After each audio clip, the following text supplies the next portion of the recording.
Okay, so let's try this again. So Cindy just woke up from her nap and I was gonna see if maybe I could make this video with her with me. We're gonna see. Can you see yourself, Cindy? We'll see. We'll see what's more challenging, doing a video with a little baby or doing a video with a kid, with a 3-year-old. So I was talking about parenting without punishment just a few moments ago before I ended the live. Parenting without punishment. What do I do if my kid starts breaking all their stuff? And so this was a really cool point for, so before I start onto that, before I start giving the example, what I was saying in the last video was we don't really understand consequence. And if you look at the Latin roots of the word consequence, it really just means to look at what follows after, to understand how one thing leads to another. And we tend to equate consequence with punishment when we talk about parenting. And when we say the whole idea of people need to learn the consequences of their actions, that doesn't really mean what we tend to believe that it means, what we tend to think that it means. We tend to think that it means people should be punished for their actions if they do harm to other people. That's a different statement than understanding the consequences of our actions. Understanding the consequences is just understanding how the result that we had, how we created that through our actions. So how did we implement this with Max? Because or with Max and now with Seneca too, because it's a very challenging point to support ourselves to change the dynamic of moving out of punishment and into supporting a child to understand consequence. So to really support them to understand how one of their actions or a collection of their actions led to a result that might not be best for them or might not be best for other people in your family or something like that. So I really like the example of what if your kid is breaking all their toys? That's a really cool one. In the video that I did last time, I don't know if you haven't watched it, you can check it out. I talked about what do we do if we're dealing with dangerous situations, like if your kid runs out in the road or your kid keeps sticking things into the outlets. That was a really cool topic to go into. And if anyone else is interested in any other me handling any other dangerous situations that your kid might get into and how to deal with them without punishment, you can make a comment below here if you'd like. Give me one that you'd like me to cover, how we deal with it at our house, and I will make a video about it. You see yourself? Oh. Yeah. So with Max, and I think that probably people have more of this come through with boys, or more of the sort of masculine expression. It's not that girls don't necessarily break their toys, but what I've noticed is that we had more of a challenge with this with Max. And when I say challenge, I mean I had to be more specific with myself about supporting Max consistently to understand how one of his actions would lead to the breaking of his toy, like it not working anymore. With Seneca, it hasn't been as much, but of course she's still pretty little, so it just hasn't been a point where, whoa. Well, see, there you go right there. That was good. So, yeah, that's a light right here. You see that? So we have a cord right here for the light, and she just pulled it down with her foot. So I'm going to wrap that right here. Look, see? Right around there. Yeah? Do you see it? The light? Okay, so there's a perfect example. Right? I love this. I love doing the videos with the kids because it's like all that stuff comes out of exactly what I'm talking about. It's perfect. So here, hold on one second. not that. How about this? So we walked through a lot. And a lot of it was me walking through stuff of how do I support Max? Look at this right here. How do I support Max effectively? Because he would break a lot of stuff. Like, it was just a part of his expression. And again, at that age, you know, when they're under 4, they don't really fully, if you read the research, you know, where there's been studies shown, like, do kids understand empathy? Do they understand other people's feelings? Do they understand how things get broken? You know, that kind of thing. Do they understand that when they're still really young? Here, hold on one sec. Want this? Okay. Do they understand that when they're still really young or not? And so, yeah.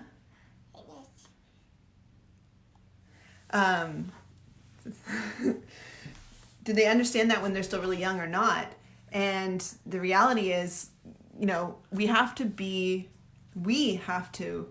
show empathy with our kids and support them to understand all these things, because we tend to forget kids, they're born and then they're thrown into this world, you know, filled with adults who already understand a lot of consequences. Like, we understand, like, if we throw our phone onto a concrete ground, that it's probably going to break. Like, we're probably going to have it be broken, and then we're going to have to go pay money to get it fixed. Like, kids don't understand any of that. So it's really important for yourself to demonstrate empathy, to start to demonstrate an understanding of consequence, and then to do as much explaining as possible, regardless of what it is. Now, I know that this is challenging for parents when it comes to kids and their toys, because the likelihood that you've spent a lot of money buying their toys or things like that, or you don't want to spend more money buying new toys,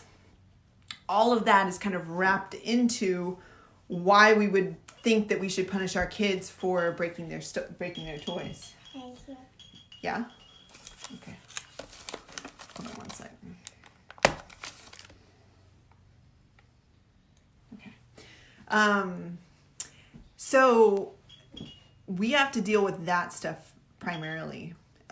We have to deal with the fear of losing money, you know, the belief that, you know, your kids should keep their toys properly in order, and that they should just sort of like magically understand what has value and what doesn't have value in our world.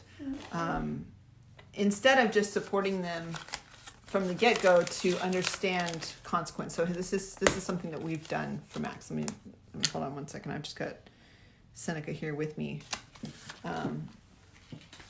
So we're just, hiya. She's eating snacks. So, okay, so something that we did with Max, and someone gave me some really cool support before Max was born. And I can't remember where this is from. I will figure it out. I think it was probably from something from Stefan Molyneux on peaceful parenting. Some peaceful parenting interview he did with somebody else or something like that. Are you okay? Yeah, you tripped over this part right here. Look. You see this? Yeah. Do you want to sit with me, or do you want to sit down there? Up here? Yeah? Okay.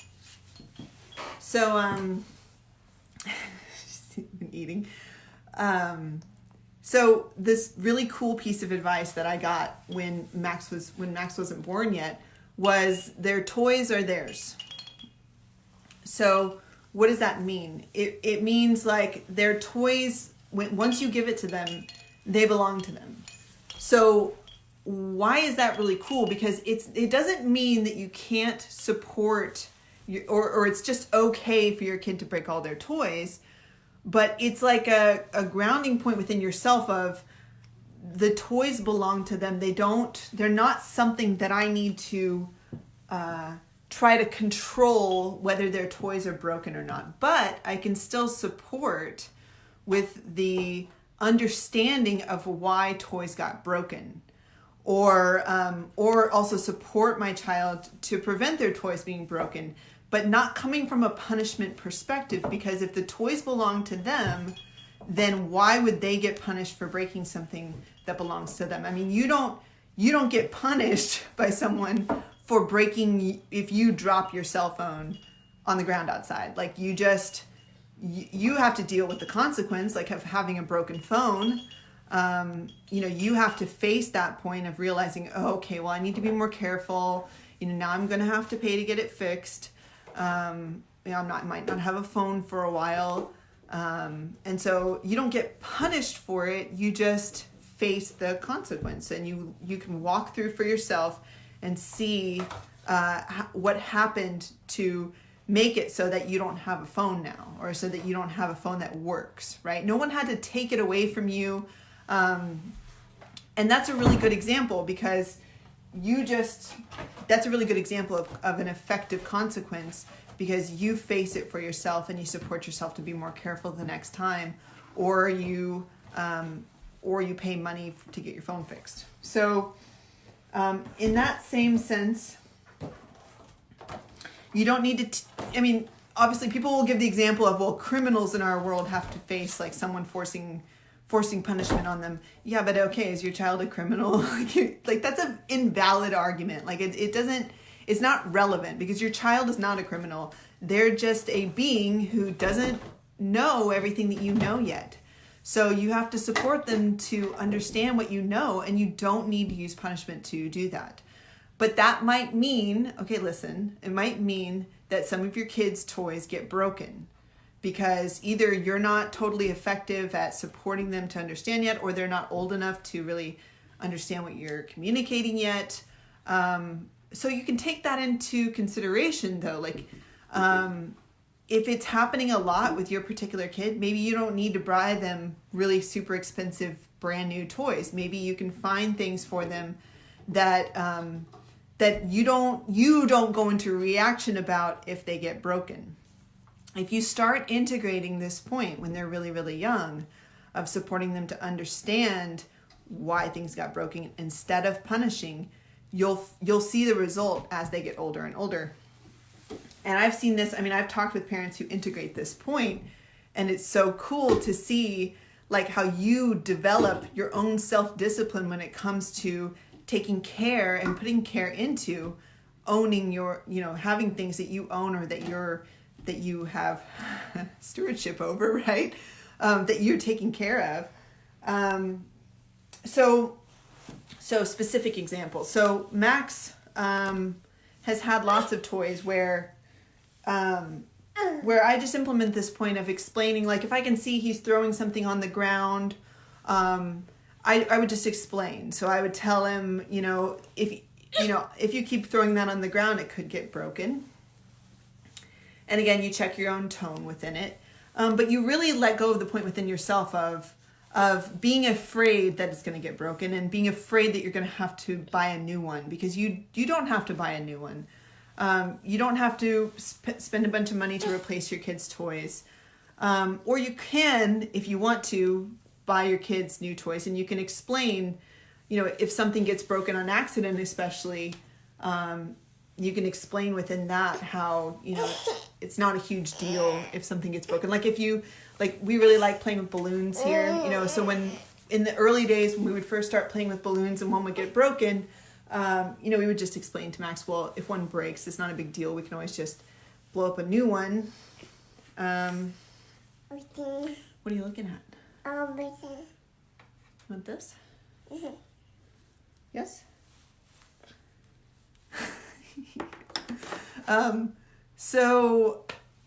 Yeah. But really, that was a really cool piece of advice that I got, which is just that their toys are theirs. And just understanding that stuff could get broken, and you're just going to have to walk through that. And you don't necessarily need to have this point within you of, oh, well, everything's going to cost me money if I have to replace all of their toys. Because, I mean, especially if you're a parent already, you know a lot of the toys that we buy them, they don't play with anyways.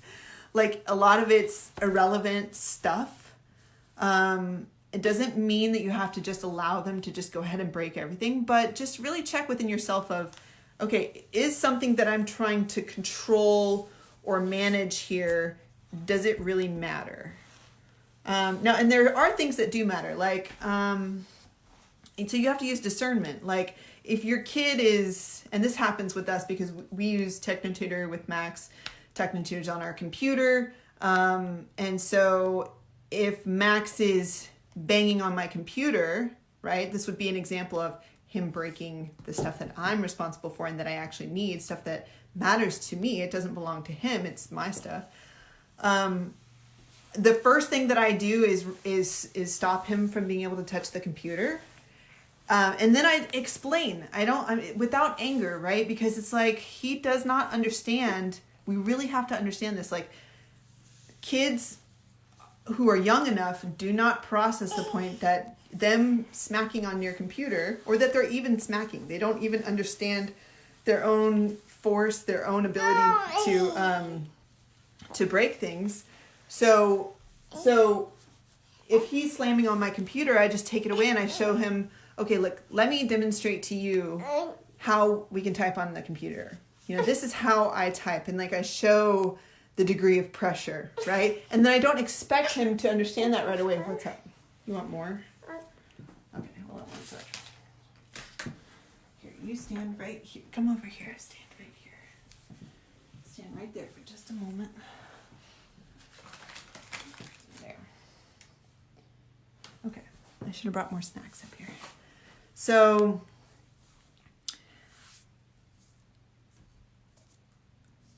if we do this, what I've found is it's really cool, because I've been doing this with Max for quite a while now, and I'm not saying that I never get frustrated. I do, and I support myself as, if I'm getting frustrated with something, I flag it. Okay, like, I'm having a reaction to him breaking something. Like, I think I gave an example of this in another video that I did, where I had bought these new, like, outdoor lighting outside our house in the backyard. And Max, when he was like, I think it was before he turned 3 or something around that age, he would go out and pull up all the lights, all my outdoor lighting, and kind of throw it around and play. He was like trying to play with it and stuff. And then I had a major reaction within me of like, okay, I really don't want, I really like want him to stop right now, this whole situation. And instead of acting within as a reaction, like acting as within that point of really anger and frustration, I just supported myself to breathe and look, okay, does it really matter? Well, it does matter to me, because this is something that I would prefer not to have to pay for again. And also it's not something that,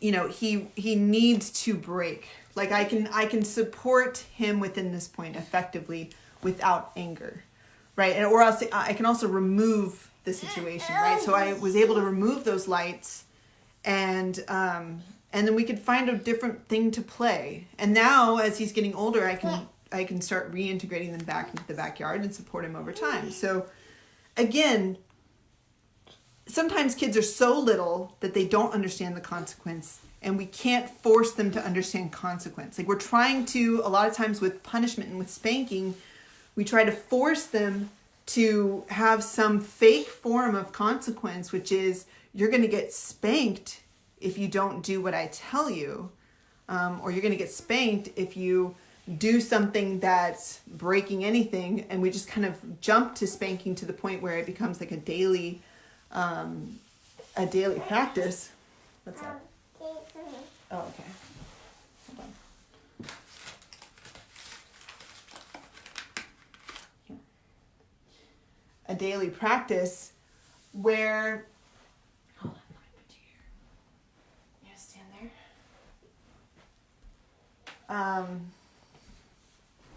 instead of just understanding where your kid's at, because especially if you start young and you start integrating these points of, I'm going to be explaining as much to you as I can, everything that I can. So if I can explain to you exactly how things got broken, and if I can explain it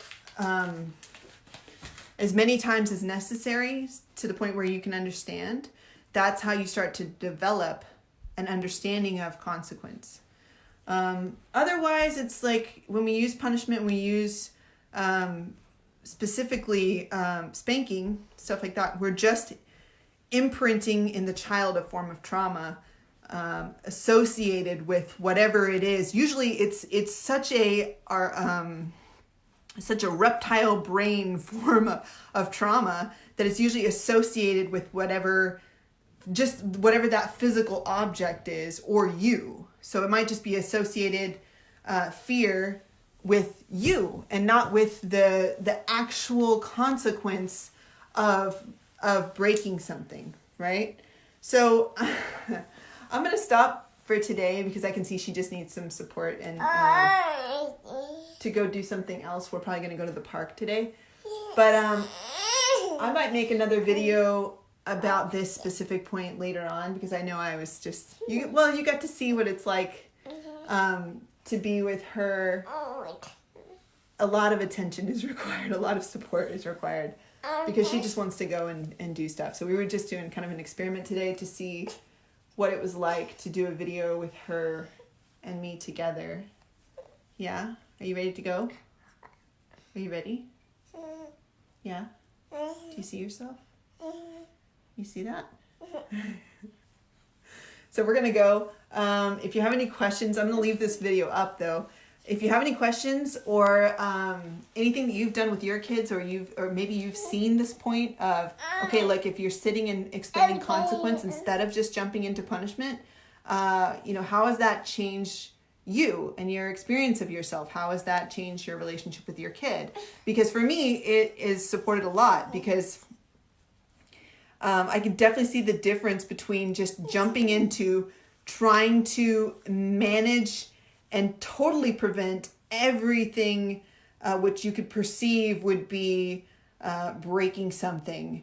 And instead, especially with him and his toys, supporting and explaining, but if something got broken, just really letting it go and supporting him to breathe, supporting me to breathe, and then making our best effort to fix whatever it was, or then just understanding that, and I didn't really get to go into this much, which I wanted to, but now at this point, Max is getting, well, I'll talk about that another time, but he's getting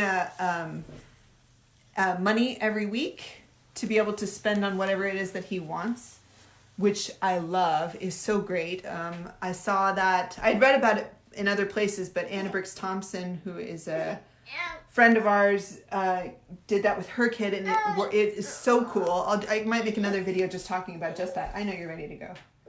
I know. I understand. I'm gonna end this now.